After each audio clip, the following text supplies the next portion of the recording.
Welcome back into the workshop for another short update on our drill press auxiliary table situation.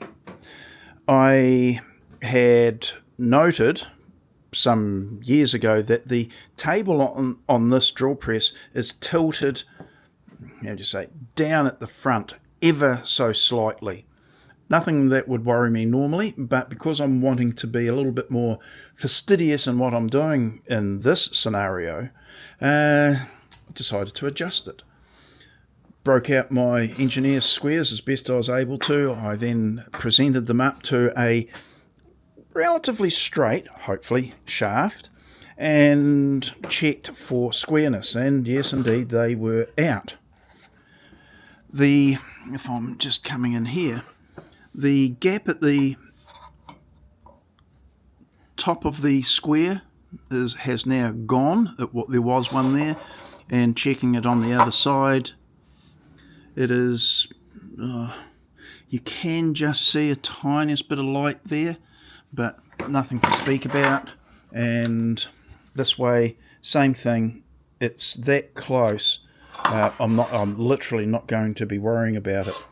Rotate this 45 or 90 degrees or so, check it again. Doesn't seem to be too bad. Ever so slightly out, indicating there's either a bend in the shaft itself, or there's some misalignment in the chuck quill sort of scenario.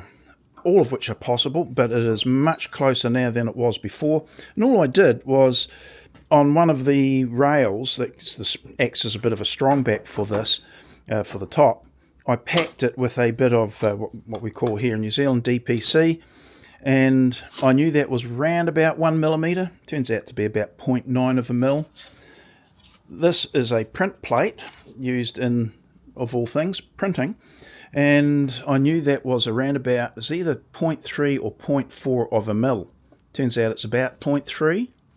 So I tried that first, not quite enough, went to this, and it seems to be pretty accurate. While I was, when I first started this video, I noticed that when I touch the end here, it's flexing. So I better adjust the bottom before I go further. That amount of flex I literally wouldn't be worrying about, because it doesn't induce a great deal of change, and you can eyeball it at this point. But no flex should be there, and well, no flex should be there. So I'll adjust the bottom pivot to make sure that I'm not inducing an out of line or out of level situation there. I have decided to fill some of these holes that I had created an hour or so ago. I noted that when I did it, the stop on the drill had moved ever so slightly, making a slightly bigger hole. I can't really afford for that to be the case, because the tip of this drill needs to be able to find and locate that little mark that I've got in the custom wood, and that gives me my location for the hole itself. Now I've marked out 16 of the holes. I've left this one down the end here. It's a little bit bigger than I would have wanted, but I get a positive feel for that tip to locate in it. So I'm going to have to take a lot of take notice of that.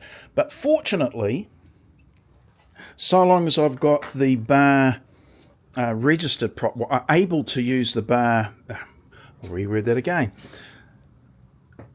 So long as I've got a point down this end and the other end, I can reposition the bar and spot drill these holes. The rest of them are pretty good, so I'm happy with that. But yeah, it was one of those things that I was a little bit aware of, but that caught me. This is considering the amount of patience I have shown thus far. I was a bit disappointed in myself letting it catch me unawares. I checked it. The method of checking is simply to slide the bushing on, and let's just see whether we can get it to focus.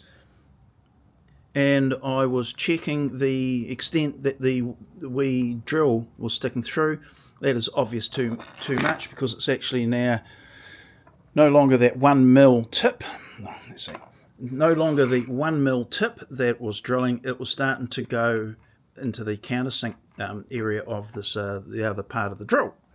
So no, don't want that. So obviously these stops you have to have a lot pay a lot of attention to, so they don't move on you. It's wound up fairly tight, so yeah, a bit disappointed with that.